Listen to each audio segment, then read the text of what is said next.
Hello friends, स्वागत है आप सभी का मेरे YouTube channel SB coaching classes पर। और जैसा कि मैंने आपको अपने पिछले वीडियो में जो चैप्टर नंबर 2 था आपका प्रकाश का अपवर्तन यानी रिफ्रैक्शन ऑफ लाइट, उसको पूरी तरीके से एंड कर दिया था। वहां पर मैंने लास्ट वीडियो में आपको पढ़ाया था मैंने पूर्ण आंतरिक परावर्तन, उसके अनुप्रयोग, इन सभी बातों का डिस्कशन मैंने आपसे कर लिया था, है कि नहीं। उसके जस्ट बाद मैंने आपसे कहा भी था कि इस चैप्टर के जो बचे हुए क्वेश्चंस हैं उनकी प्रैक्टिस मैं आपको करवाऊंगा।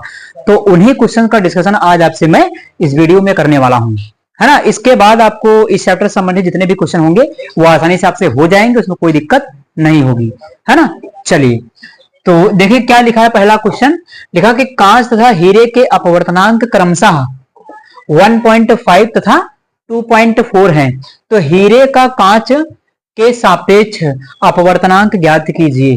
देखिए एक चीज यहां पर सवाल में फंसा दिया है आपको। क्या फंसा दिया? फंसा ये दिया कि कांच तथा हीरे के अपवर्तनांक तो दे दिया, लेकिन किसके सापेक्ष दिया है। तो जब किसी के सापेक्ष नहीं देगा तो हम वहां पर वायु मान लेंगे कि ये वायु, भाई वायु तो हर जगह होगी। अब निर्वात कहता तो निर्वात लिख देता फिर वहां पर, है कि नहीं। तो जहां पर कोई माध्यम नहीं वहां पर हम वायु मान सकते हैं। तो मान लेंगे कि हम वायु के सापेक्ष कांच का अपवर्तनांक और वायु के सापेक्ष ही हीरे का अपवर्तनांक, क्योंकि उसमें निर्वात कहाँ नहीं है तो हम वायु मान लेते हैं। या नहीं मानेंगे, निर्वात रख करके भी करेंगे तब भी बिल्कुल सही आएगा, आंसर गलत आने वाला नहीं है कि नहीं।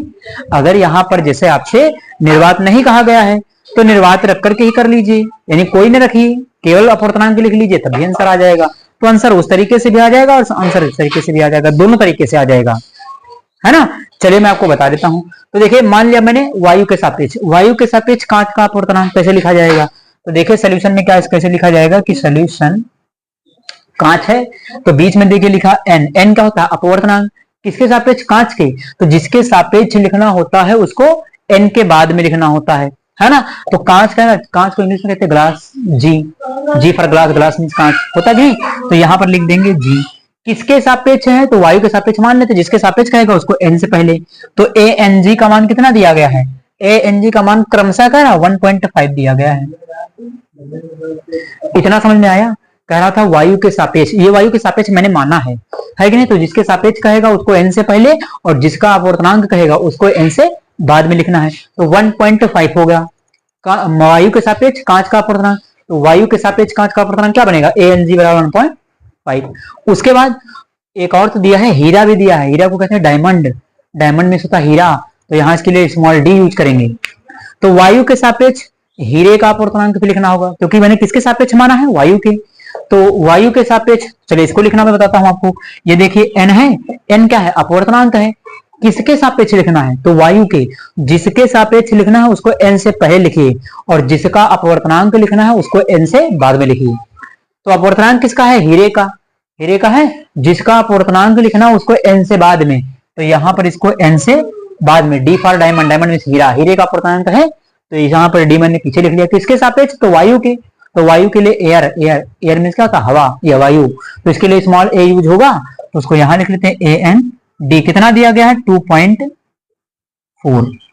इतना समझने में कोई दिक्कत हो तो आप कमेंट बॉक्स में मुझे बता सकते हैं, क्योंकि लाइव तो है नहीं, कमेंट बॉक्स में ही आप बता सकते तभी मैं जान पाऊंगा, है कि नहीं। चलिए तो ए एन जी बराबर 1.5 है और ए एन डी बराबर 2.4 है। अब आपको निकालना क्या है? हीरे का कांच के सापेक्ष अपवर्तनांक। कह रहा है कि हीरे का अपवर्तनांक निकालना है और किसके सापेक्ष? कांच के सापेक्ष। तो जिसके सापेक्ष कहेगा उसको एन से पहले और जिसका अपवर्तनांक निकालना है उसको एन से बाद में। तो ध्यान करिए क्या कह रहा है। ये कह रहा कि एन, एन क्या है? अपवर्तनांक। किसके सापेक्ष? कांच के सापेक्ष, कांच के सापेक्ष। तो जिसके सापेक्ष कह रहा उसको एन से पहले लिखिए। तो कांच के सापेक्ष कह रहा तो ये लिख लिया जी। किसका कह रहा? तो हीरे का, डायमंड, डी हो जाएगा। तो जी एन डी बराबर क्या हो जाएगा? क्वेश्चन मार्क, यानी ये आपको निकालने के लिए कह रहा है कि नहीं। अब यहां पर ध्यान रखिए, यहीं से मेरा फॉर्मूला बनेगा, कोई फॉर्मूला को रटने की जरूरत नहीं। देखिए इसमें जो वैल्यू पीछे लिखी है डी, वो वाली वैल्यू ऊपर हो जाएगी और जो आगे लिखा है वो वाली वैल्यू नीचे हो जाएगी। कहां से मिलेगा? तो डी वाला पर देखिए कहां पर है? डी वाला पर यहाँ पर देखिए, डी यहाँ पर आया है, यानी इसकी वैल्यू जो होगी वो हमेशा कहां रखी जाएगी? ऊपर की ओर। और जी वाला देखिए कहां? जी आपका देखिए यहां मिलेगा, तो जो जी वाली वैल्यू है वो हमेशा नीचे लिखी जाएगी, यानी एन से जो पहले होता है वो हमेशा नीचे जाता है, एन के जो बाद में होगा वो हमेशा ऊपर जाता है। ये ध्यान रखिएगा, है ना। और ये वैल्यू आपको कहां से मिलेगी, डी देखिए यहाँ पर है, जी कहाँ है, यहाँ पर है। तो जो पीछे वाली वैल्यू होती है वो हमेशा ऊपर लिखी जाएगी अंश में, और जो आगे वैल्यू एन के आगे वाली वैल्यू होती है वो कहाँ लिखी जाएगी, नीचे लिखी जाएगी। ये ध्यान कर लीजिए, कभी गलत नहीं होगा। ठीक, चलिए तो लिख देता हूं मैं आपके सामने फॉर्मूला, जी एन डी बराबर, देखिए डी वाला टर्म कौन है, ये है, तो ए एन डी। कोई फॉर्मूला कहीं से बनाने की जरूरत नहीं, रटने की जरूरत नहीं, सीधे समझ लीजिए, सीधे हो जाएगा। उसके बाद देखिए जी वाला कहाँ है, जी वाला ऊपर है, तो नीचे क्या हो जाएगा उसका, ए एन जी। देखिए ये बनेगा, बिल्कुल आसान है। अब यहां पर वैल्यू रख दीजिए, ए एन डी कितना है, 2.4 है, ए एन जी कितना है आपका, 1.5 है। देखिए पॉइंट के बाद संख्या बराबर, हटा दीजिए पॉइंट, तो यहां से पॉइंट हटा दिया, यहां से हटा दिया, इसको 3 से काट दीजिए, 3 से कट जाएगा, तीनों पक्षी 15 और तीनों पक्षी 24, यानी ये आ गया 8/5। 8 को 5 से जरा भाग कर लीजिए, तो जी एन डी कितना आ जाएगा, जी एन डी जो आपका आ जाएगा, 5 को 8 से भाग करना है, तो 1 हो जाएगा 3, और यहाँ पर 0 लगाया, तो ये 5 छक्का 30, 1.6 आ जाएगा। यानी इसका अपवर्तनांक कितना मिलेगा आपको, 1.6 मिल जाएगा। ये आपका क्या हो जाएगा, आंसर। ठीक, तो कांच के सापेक्ष हीरे का अपवर्तनांक कितना आएगा, 1.6 आएगा। कैसे आएगा, बिल्कुल मैंने आपको आसान तरीके से समझाने का प्रयास किया है। अगर फिर भी आपको समझ में नहीं आता है तो कमेंट बॉक्स में जरूर बताइए, पूरी समस्या का समाधान करने का प्रयास करूंगा मैं, है कि नहीं। चलिए तो आप इसका स्क्रीनशॉट ले लीजिए, फिर अगले क्वेश्चन का आपसे डिस्कशन करता हूं। चलिए देखते हैं क्वेश्चन नंबर 2 को। देखिए क्वेश्चन नंबर 2 आपके लिखा हुआ है, ये क्या है, ये क्रांतिक कोण से आया हुआ सवाल है। तो इसको भी देखिएगा कि वायु के सापेक्ष किसी द्रव का क्रांतिक कोण, क्रांतिक कोण मैंने आपको पढ़ाया है ना। क्रांतिक कोण 45 डिग्री है, तो इसका अपवर्तनांक ज्ञात कीजिए। कह रहा कि क्रांतिक कोण का मान 45 डिग्री। क्रांतिक कोण क्या होता है, साइन सी या साइन सी लिखा होता है या साइन आई सी लिखा होता है, दोनों सेम है। चलिए तो क्रांतिक कोण आपको दिया गया है, सॉल्यूशन में लिखेंगे कि क्रांतिक कोण सी बराबर है ना, क्रांतिक कोण सी बराबर लिख लिया, कोई दिक्कत तो नहीं, ऐसे लिख लीजिएगा, कोई बात नहीं। तो यहां पर क्या है, 45 डिग्री लिख लिया, ये वैल्यू में दी गई। करा इसका अपवर्तनांक, और अपवर्तनांक क्रांतिक कोण में संबंध का फॉर्मूला मैंने आपको बताया ही है, n = 1/sin c। ठीक, चलिए तो n = 1/sin c। c का मान कितना, 45 डिग्री, तो साइन 45 हो जाएगा। यहाँ पर n = 1/sin 45। साइन 45 का मान कितना होता है, साइन 45 एक मैथमेटिकल वैल्यू है, ये आपको याद ही होनी चाहिए, 1/√2 है ना। चलिए तो यहां पर लिख देंगे 1/√2। अब देखिए √2 क्या करेंगे, ऊपर हम इसको ले जाएंगे, तो ये आपका क्या हो जाएगा, केवल √2 हो जाएगा। हो जाएगा कि नहीं हो जाएगा, यानी यहां से आपको जो n की वैल्यू मिलेगी, n = √2 मिलेगा, और √2 की वैल्यू कितनी होती है, 1.41, याद कर लीजिए। ठीक, तो n = 1.41, ये क्या हो जाएगा, इसका आंसर हो जाएगा। यानी अपवर्तनांक कितना आएगा, देखिए √2 भी लिख करके छोड़ सकते हैं, अगर √2 की वैल्यू नहीं याद है तो परेशान होने की कोई जरूरत नहीं है कि नहीं। आप सीधे सीधे n = √2 लिख दीजिए, आंसर गलत नहीं है ना। या फिर अगर पेपर में आपको दिया गया है तो उसमें मान दिया जाएगा √2, भाई इतनी वैल्यू को याद नहीं करता फिरेगा, है कि नहीं। तो n = 1.41 इसकी वैल्यू होती है, ये मैंने बता दिया। एग्जाम में अगर आता सवाल तो आपको वहां वैल्यू दी जाएगी, रख करके सॉल्व कर लेना है कि नहीं। तो इस प्रकार से बिल्कुल आसान सवाल था, ये कर लिया। इस तरीके के क्वेश्चन आपके ऑब्जेक्टिव प्रश्न में बहुत आते हैं। ठीक, तो आप इसका स्क्रीनशॉट ले लीजिए, फिर अगले क्वेश्चन का मैं आपसे डिस्कशन करता हूं।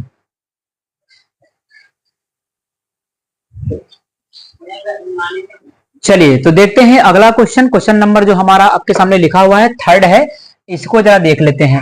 देखिए ये क्वेश्चन आपसे क्या कहता है, कहता है कि वायु के सापेक्ष किसी द्रव का क्रांतिक कोण ज्ञात कीजिए। यानी यहां पर कह रहा है कि क्रांतिक कोण आपको फाइंड करना है, वही साइन सी है ना।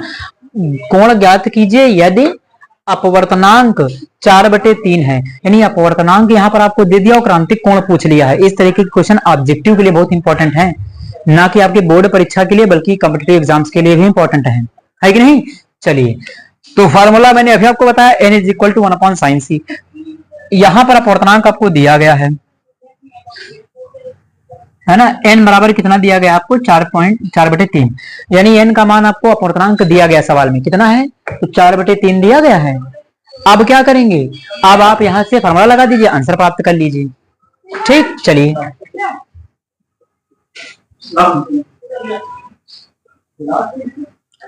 n is equal to 1/sin c, है कि नहीं, ये लगेगा फॉर्मूला। अब देखिए यहाँ पर n का मान दिया गया, sin c इधर ले लीजिए, तो sin c is equal to 1/n। n का मान देखिए कितना दिया गया है, इधर कर देते सॉल्व। n का मान कितना है, तो sin c और 1/n की वैल्यू देखिए कितनी, 4/3, तो ये हो जाएगा 4/3। इसका गुणा भाग ये ऊपर भेज दीजिए, ट्रांसफर कर दीजिए, तो ये ऊपर चला जाएगा, तो ये हो जाएगा देखिए sin c बराबर 3/4, और 3 को 4 से भाग करेंगे, करके देख लीजिए, तो 4 को 3 से भाग करेंगे तो यहां हो जाएगा 0, ये हो जाएगा 4 से 28 और बचेगा 2, 0.75 आएगा। ठीक, तो ये कितना मिल जाएगा आपको, साइन c बराबर 0.75, और साइन कितने का मान 0.75 होता है, तो 49 डिग्री का मान। ठीक, तो सामने लिख लीजिए कि साइन 49 डिग्री का जो मान होता है वो कितना होता है, 0.75, है ना। ये आपका क्या हो जाएगा, आंसर हो जाएगा। या सीधे क्रांतिक कोण अगर c लिखना चाहें तो c बराबर भी आप लिख सकते हैं कि जो c का मान होगा वो कितना होगा, 49 डिग्री होगा, है ना। तो c 49 डिग्री, या साइन c जो आपका इसकी जगह पर देखिए यही तो आया है, साइन c की जगह पर क्या है 49 डिग्री, तो 49 डिग्री का मान 0.75 होता है। ये सवाल जब आपके एग्जाम में आएगा तो आपको वहां पर वैल्यू दी जाएगी कि इसको सॉल्व करने पर ये जो वैल्यू है वो आपको दी गई होगी। कैसे दी गई होगी सवाल में, तो सवाल में ब्रैकेट में ऐसे लिखा होगा, है ना, कि साइन 49 डिग्री बराबर 0.75, इस तरीके से ब्रैकेट में सवाल में लिख करके आपको दे दिया जाएगा एग्जाम्स में, जैसे मिलता है तब, है ना, क्योंकि इतनी वैल्यू हम याद तो कर नहीं सकते हैं, बहुत सारी वैल्यू होती है, कौन कितना याद करेगा, तो इसलिए आपको हिंट के रूप में सवाल में ऐसे दे दिया जाएगा जब एग्जाम में आएगा, है ना। तो आप इसका स्क्रीनशॉट ले लीजिए, फिर मैं आपसे एक अगले क्वेश्चन का डिस्कशन करता हूं। तो चलिए अगला क्वेश्चन नंबर 4 देखिएगा, आपकी स्क्रीन पर लिखा हुआ है। तो यहां पर देखिए क्या है कि वायु के सापेक्ष कांच का अपवर्तनांक 3/2 है। यदि वायु में प्रकाश की चाल 3 × 10⁸ मीटर प्रति सेकंड है तो कांच में प्रकाश की चाल ज्ञात कीजिए। इस तरीके के बहुत सारे क्वेश्चन आपके अपवर्तनांक नामक चैप्टर में मिल जाएंगे, यानी प्रकाश का जो अपवर्तन है उसमें आपको इस तरीके के न्यूमेरिकल्स बहुत ज्यादा देखने को मिल जाएंगे। ये बिल्कुल आसान होता है, फार्मूले पर ही होता है, कुछ करना नहीं खास होता है इसमें। ठीक है, देखिए क्या करना होगा, वायु के सापेक्ष कांच का अपवर्तनांक, मैंने आपको सापेक्ष निरपेक्ष अपवर्तनांक लिखना बताया है, कैसे लिखा जाएगा, अगर इस वीडियो को नहीं देखा है तो देख लीजिएगा। कह रहा कि वायु के सापेक्ष कांच का अपवर्तनांक, किसके सापेक्ष है, वायु के, तो जिसके सापेक्ष कहता है उसको n से पहले और जिसका अपवर्तनांक कहता है उसको n से बाद में। चलिए देखिए, ये है अपवर्तनांक, ये अपवर्तनांक का सिंबल n, कहीं कहीं पर देखेंगे म्यू बना होता है, तो म्यू ही बना सकते, कोई दिक्कत नहीं है, है ना। ये अपवर्तनांक है किसके सापेक्ष, तो वायु के सापेक्ष, जिसके सापेक्ष उसको n से पहले लिखिए, तो यहां पर लिख लिया a for air, air mean हवा या वायु, है ना। ये हो गया किसका अपवर्तनांक, कांच का, तो g फॉर ग्लास, ग्लास में कांच, तो a n g कितना दिया गया आपको, ये अपवर्तनांक दिया गया 3/2। इतना समझ में आया। वायु है, वायु के सापेक्ष, ये अपवर्तनांक का सिंबल है, किसके सापेक्ष, वायु के, तो जिसके सापेक्ष कहता है उसको n से पहले, तो इसके सापेक्ष कह रहा है वायु के, तो वायु क्या था, एयर, इंग्लिश में कहते हैं एयर, एयर मीन्स हवा या वायु, तो यहाँ पर a लिख लिया। इसके सापेक्ष किसका अपवर्तनांक, तो कांच का, कांच को इंग्लिश में क्या कहते हैं, ग्लास, ग्लास के सिंबल क्या यूज करेंगे, स्मॉल g, तो a n g बराबर कितना हो जाएगा, 3/2 हो जाएगा, है कि नहीं। तो a n g बराबर कितना, 3/2, ये आपको सवाल में दिया गया है। अगर 3/2 को आपको सॉल्व करना है तो सॉल्व कर सकते, 3/2 को भाग करेंगे तो ये कितना आ जाएगा, ये देखिए 2 × 2 और 1 बचेगा, 2 × 10, यानी 1.5 आएगा। तो यहाँ की कितना आ जाएगा, अगर पॉइंट में लाना चाहें तो 1.5 मिल जाएगा। अगर इसको आसान करना चाहते हैं, वरना सीधे रख सकते, कोई दिक्कत नहीं है ना, सीधे भी रख करके इसको सॉल्व कर सकते, उसमें कोई समस्या कोई परेशानी नहीं है। ठीक, तो a n g बराबर 3/2। उसके बाद वायु में प्रकाश की चाल, वायु में प्रकाश की चाल क्या होती है, कैपिटल C दिखता था हमें। चलिए, तो कैपिटल C कितना दिया गया, 3 × 10⁸ मीटर प्रति सेकंड। तो कह रहा कि कांच में प्रकाश की चाल, कांच का है एक माध्यम है, तो मैंने आपको माध्यम का अपवर्तनांक का फॉर्मूला लिखाया है है ना, कि माध्यम का अपवर्तनांक बराबर क्या, निर्वात या वायु में प्रकाश की चाल अपान माध्यम में प्रकाश की चाल। चलिए लिख देता हूं मैं फॉर्मूला आपके सामने। तो इंग्लिश में मैं फॉर्मूला लिखूंगा, आप हिंदी में भी इसको लिख सकते हैं, है ना। क्या लिखेंगे कि अपवर्तनांक बराबर माध्यम का अपवर्तनांक, अब यहाँ अपवर्तनांक क्या ANG है तो लिख सकते हैं ये भी, है ना। तो अपवर्तनांक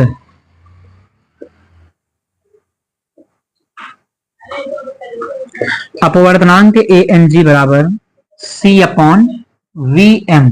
ये फार्मूला मैंने आपको पढ़ाया था, ये माध्यम का अपवर्तनांक का फार्मूला है। देखिए कौन सा माध्यम है, तो कांच का माध्यम है, तो अपवर्तनांक ANG बराबर क्या है, C/VM, है कि नहीं। अब देखिए ANG कितना दिया गया, ANG आपके सवाल में 1.5 दिया है कि नहीं। C कितना दिया है, C आपका देखिए ये दिया है, आपको VM निकालना है। VM क्या है, तो माध्यम में प्रकाश की चाल। अब वो कौन सा माध्यम है, कांच है, तो अगर कांच है तो यहाँ VG भी लिख सकते हैं, चाहे VM लिख लीजिए या VG लिख लीजिए, यहाँ कांच का माध्यम है तो G for glass, glass means कांच, तो VG लिख लिया। आप VM से भी निकाल सकते हैं, कोई दिक्कत नहीं, जो कहेगा वो हम चेंज कर सकते हैं इसमें, है कि नहीं। तो C/VG हो जाएगा। अब यहाँ पर वैल्यू रखिए, सॉल्व कीजिए, आंसर मिल जाएगा आपको। चलिए तो C की वैल्यू देखिए, यहाँ पर ANG कितना है, ANG 1.5 है, इस साइड में ANG है 1.5 बराबर C की वैल्यू कितनी, 3 × 10 की पावर 8, तो 3 × 10 की पावर 8। VG आपको निकालना है। VG क्या है, कांच में प्रकाश की चाल। आप हिंदी में फार्मूला लिख लीजिएगा, बहुत ज्यादा दिक्कत होगी। तो माध्यम का अपवर्तनांक बराबर निर्वात या वायु में प्रकाश की चाल अपान माध्यम में प्रकाश की चाल, है ना। यह माध्यम के तौर पर कांच आया है तो अपान कांच में प्रकाश की चाल, ये भी चाहे लिख लीजिएगा, ठीक। अब आपको VG निकालना, VG इधर ले जाइए, इसको यहां ले जाइए, तो VG कितना हो जाएगा, 3 × 10 की पावर 8 और नीचे क्या है 1.5। यहां से पॉइंट हटाएंगे, ऊपर एक 0 बढ़ जाएगा, तो यहां से पॉइंट हटाया, ऊपर 0 बढ़ जाएगा, ऊपर हो गया 30, है ना। 15 का नाम 15, 15 दूना 30, तो 2 × 10 की पावर 8, यानी VG का मान कितना आ गया, 2 × 10 की पावर 8 मीटर प्रति सेकंड, है ना। ये आपका क्या हो जाएगा, ये आपका आंसर हो जाएगा, है ना। VG बराबर 2 × 10 की पावर 8 मीटर प्रति सेकंड, मैंने आपको इसका आंसर निकाल करके दिखा दिया है ना।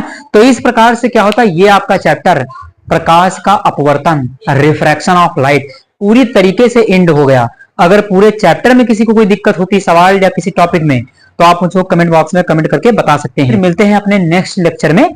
Thanks for watching this video.